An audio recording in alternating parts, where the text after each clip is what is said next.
Aí você vai ver no final, o que aconteceu com a vida dele com todo esse dinheiro. Trocou de mulher, trocou de amigos, trocou de bairro, trocou de aviãozinho. E agora, ou seja, o dinheiro forçou ele a trocar coisas mais importantes, talvez, que ele tinha, porque ele não conseguia lidar com o fato que ele tem muito dinheiro parado no banco e continua sendo a mesma pessoa. Não, eu não posso ser a mesma pessoa, porque o meu dinheiro me define. A sabedoria está em saber que não importa o quanto eu vou ganhar, eu sou o dono do meu dinheiro. Ele é um instrumento para eu conseguir aquilo que eu quero na vida. Por isso, em hebraico, a raiz da palavra hebraica é sempre muito importante. Em hebraico, dinheiro, como se fala, vocês sabem? Kesef. Kesef em hebraico quer dizer desejo, kisufim. Dinheiro nada mais é do que o poder e a capacidade de desejar. O que significa eu ter mais dinheiro? Eu tenho mais possibilidade de fazer com a minha vida aquilo que eu quero fazer. Tenho mesmo, porque agora eu tenho mais conforto, posso investir meu dinheiro onde eu quero. Agora, se o meu dinheiro ele não aumentou a minha capacidade de querer e desejar aquilo que eu quero, então eu virei mais pobre. Tem pessoas que, por exemplo, iam num restaurante, é amigo do barman, bate um papo com o garçom, é um cara de ele tá feliz no restaurante. Chegou um pouquinho errado o pedido, não faz mal, a próxima vez você vai acertar. Agora eu fiquei rico, eu sou um cara chique, eu não posso mais aceitar que faltou sal. Não posso mais aceitar, certo? Então, olha como o dinheiro me obriga a fazer. Então, o dinheiro faz que agora eu preciso enxergar que eu sou melhor que os outros. Então, na prática, eu vou ficar muito irritado porque atrasou 1 minuto o meu prato. Agora, pergunta para os dois, depois da experiência do restaurante, quem ficou mais feliz no restaurante? O pobre, que na verdade é rico. E o rico, que na verdade é pobre, ficou mais triste. Ele usou o dinheiro dele para começar a ficar mais insatisfeito com a própria vida. Então isso que eu acho que é o ponto número 7, eu queria terminar. O sucesso financeiro, talvez ele está muito mais ligado com como nós enxergamos o dinheiro. Se eu não vou pirar no dinheiro, se eu não vou idolatrar o dinheiro, se eu não vou achar que ele é um Deus, literalmente, mas sim que ele é um instrumento, e talvez um instrumento mais poderoso no mundo de hoje para eu conseguir aquilo que eu quero, eu vou ter uma saúde mental para saber lidar com esse sucesso, seja ele qual for e quanto for, de uma maneira muito mais saudável. Eu não vou deixar o meu dinheiro me tornar mais pobre, justo pelo contrário, eu vou saber administrar e fazer que o meu dinheiro me torne mais rico. Obrigado a todos. Terminei minha parte. Agora, tem um tempinho. Vocês querem fazer perguntas? Se alguém quiser. Que horas são? Alguém sabe o horário? 1h05. 1h05, né? Talvez no horário das aulas. Fala. Barra pra cima ou pra baixo? A minha vida, sabe? Acho que a minha não tá tão comprida ainda. Não dá pra administrar. Vocês querem falar alguma coisa? Alguma observação? Queridos à vontade. Pode falar. Vocês são os convidados especiais. Não, queria começar com uma pergunta pontual muito legal, esse final sobre o significado relativo da pobreza, o desapego, a humildade. Eu já ouvi falar de uma palavra chamada anawim. Eu não sei se é em aramaico, em hebraico, não sei se por acaso você... Anawim? Anawim. Anavim. Talvez você veja com W. Anavim quer dizer humildes. Estaria nesse sentido também, essa palavra? Humildade. Uma das características mais trazidas no judaísmo é a humildade. Tá. Deve ser daí. Não sei nem se é uma pergunta, mas é mais um ponto, assim, que eu andei pensando até muito na última semana, e não sei se cabe um comentário ou fica para outra. A gente estava comentando, assim, a maioria dos, não sei se a maioria que é da economia, mas, bom, todo mundo tem aula de economia, o economista gosta muito de pensar nessa coisa de maximizar o lucro, e no final eles criam um sistema de incentivos, né? Ou seja, o homem é movido a incentivos econômicos para maximizar, e aí esses incentivos te levam à maximização, ou seja, acha os incentivos certos, vai maximizar a riqueza de alguma sociedade, de algum lugar, né? E aí, em geral, os alunos transportam isso diretamente para a sala de aula no sentido assim, às vezes eu estou dando uma atividade em sala de ensino, fala, façam isso. E, em geral, muitas vezes os alunos não fazem, fica lá à toa, né? E aí depois a gente retoma. E parte da aprendizagem é esse vai e volta, né? Eu falei, vocês fazem e a gente tenta tirar a dúvida depois. E eu estava conversando com coordenação, conversando com professores, não. Eles falaram, não, mas você tem que criar um sistema de incentivo, tem que valer nota. Então, para o aluno ensinar, tem que ficar criando coisas e mandando eles valer nota, o professor tem que entregar, tem que não sei o quê. Eu falei, bom, perdeu o ponto, porque assim, vocês estão aqui para ganhar nota para ensinar, para aprender alguma coisa, né? Eu não sei, nesse último ponto, isso me lembrou um pouco essa Legal. obsessão que os alunos têm. Pelo No final, incentivo, o que né? eles Pela estão fazendo recompensa. aqui? Ótima pergunta. Acho que todo professor passa essa decepção em algum momento, né? Que a gente começa a perceber, eu também sou professor em escola e tudo, e aí você se pergunta, né? Quantos alunos estão aqui para aprender, ou pela minha aula, ou por outros objetivos. Quando você dá aula opcionais, assim, é mais fácil, porque pelo menos você sabe que a pessoa veio porque queria, né? Agora, de uma forma geral, gostei que você perguntou, e eu posso até acrescentar mais um ponto além de tudo que foi falado. Justo essas semanas eu estava estudando isso. O valor das segundas intenções.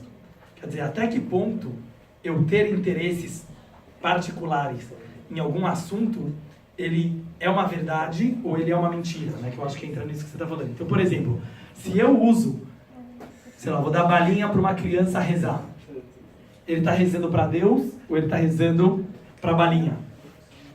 E é muito legal esse tema, e eu vou trazer para vocês uma frase do Talmud que fala assim: sempre o judeu, no caso, deve praticar o judaísmo, mesmo que com segundas intenções, pois através das segundas intenções, ele chega na intenção correta. Essa é a conclusão do Talmud. Porque eles estavam discutindo, os rabinos, justamente esse ponto, né? Será que nós devemos dar incentivos? Ou será que deve se esperar que quem é verdadeiro com a causa vá e quem não é verdadeiro que não vá? É bem interessante, né, esse questionamento. Eu vou tentar trazer ele em resumo só para responder a tua pergunta. A conclusão judaica é que as segundas intenções, elas são primordiais. Por quê? O que significaria a intenção correta? Vamos pensar bem. A intenção correta, ela é muito relativa. Ela depende de cada um. Por exemplo, você está dando aula, né, da tua matéria. O que seria um aluno que quer aprender? Porque mesmo que ele quer aprender, ele vai ter segundas intenções. Por exemplo, ele quer aprender para abrir um grande business. Ele quer aprender porque ele tem prazer intelectual na tua matéria. Ele tem prazer porque ele quer aparecer para as meninas da classe. Não sei. Quer dizer, cada um pode ter outro tipo de interesse. E sempre vai ter. Aceitar o ego humano, e agora eu vou falar uma coisa mais profunda, mas aceitar que nós somos egoístas por natureza e que sempre nós vamos ter algum tipo de interesse particular é aceitar a própria condição humana.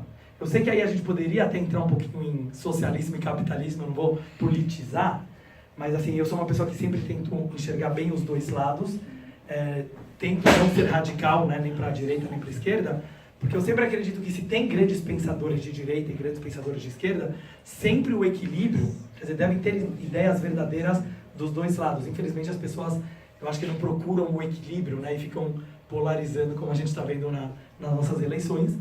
Mas eu vejo assim, no nosso caso, o que significaria isso na prática? O judaísmo não acredita num socialismo total, numa utopia socialista. Por quê? Porque pela visão judaica, baseada em muitas outras coisas, nós temos um ego, nós temos uma particularidade, nós temos uma personalidade individual e ela é muito importante para a produção, para a própria vida humana. Ou seja, você nunca poderá matar o indivíduo em prol do social. Tem muitas obras sociais e lado social muito importante na comunidade, etc. Porém, nunca às custas de um indivíduo. Entendeu? Por que eu estou falando isso? Eu acho que aqui entra a questão da verdade. O que é ser verdadeiro? Será que verdadeiro é se todo mundo pensasse igual e desejasse a mesma coisa? Seríamos todos pessoas super puras e transparentes e verdadeiras? Teoricamente sim, mas isso é irreal, não existe, porque provavelmente nós não fomos feitos para isso. Então, aceitar a nossa própria mentira, vou falar nessas palavras, aceitar que nós precisamos sim de incentivos. Aceitar que nós temos interesses particulares, não porque nós somos maus, mas porque nós estamos num processo de autodescoberta que pode levar a vida inteira. Ele é a primeira humildade que alguém tem que ter para atingir alguma coisa na vida. Em outras palavras, eu falaria assim, talvez a maior arrogância que tem seria uma pessoa falar eu descobri a verdade. Eu sei qual é a verdade. Eu já estou nela. Vocês que não estão. Não existe uma arrogância intelectual maior do que essa. Então a própria humildade de rir de si mesmo, sabe? Falar assim, pô, eu sou egoísta mesmo, estou pensando em mim.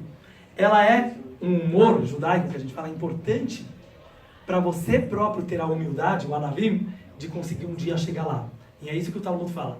Usa as segundas intenções para um dia você chegar. Claro que essas segundas intenções não pode ser corrupção, entendeu? Não pode ser, vou enganar todo mundo. Não, segundas intenções light, entendeu? Quer dizer, dar um incentivo, dar um docinho. Então eu traria isso, né? Eu acabei saindo um pouco do assunto, mas eu acho que até para você pensar isso.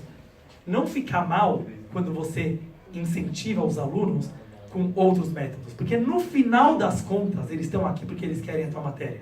No final das contas, eles querem a verdade. No final das contas, eles querem aprender, mas nós somos fracos. Então, muitas vezes, a gente precisa de incentivos ao redor, não porque eles são o principal, mas porque eles nos levam a alguma coisa maior. Então, por exemplo, se eu faço um sushi na sinagoga, para os jovens virem rezar.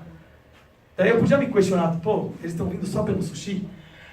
Mas eu sei que não, porque tem sushi em outros lugares.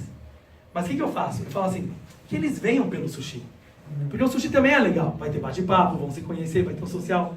Mas através disso, lá no fundo, a pessoa sabe que está vindo porque tem Deus, porque tem o rabino, porque tem a sinagoga.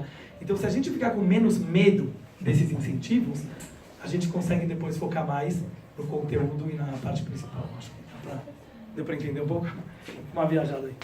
Obrigado a todos. Querem que eu fale uma coisa? Quem precisa ir, vai. Quem tem aula pode ir, pessoal. Você tinha citado qual que era o livro de regras do contrato, empréstimo. Você está falando qual que era o nome? O Talmud, né? O direito talmúdico, foi isso que eu falei? Acho que alguma coisa assim. São de 3 livros, então. São 3. Se vocês quiserem procurar, eu não sei se tem, acho que não tem em português. Já deve ter em espanhol, em inglês tem também, é muito legal. São 3 livros do Talmud, né? Um se chama Baba Kama, outro se chama Baba Metzia e outro se chama Baba Batra. São, na verdade, 3 volumes, digamos assim. É super difícil de entender o resto. Então, tudo primeiro livro, judeu, dinheiro e... Ah, esse? Não, esse você pode achar no Google. Esse procura e fala. Não, esse não. Não. Das regras assim. Não, é esse mesmo. Esse? Não, é o que eu estava falando agora. A gente chama isso de direito talmúdico. Hoje, se você pegar o Talmud próprio original, vai ser muito difícil de compreender. Ele está em aramaico, mas mesmo com tradução é muito difícil. Mas tem outros livros que foram feitos na base deles, do Talmud, que livros de direito talmúdico, deve ter em português, em inglês. E é bem interessante você analisar como era o pensamento deles. Mas em inglês você acha Isso mesmo. Beleza? É isso aí. Obrigado por virem. Valeu. E ficamos em contato. Que certinho. Obrigado, Jaco.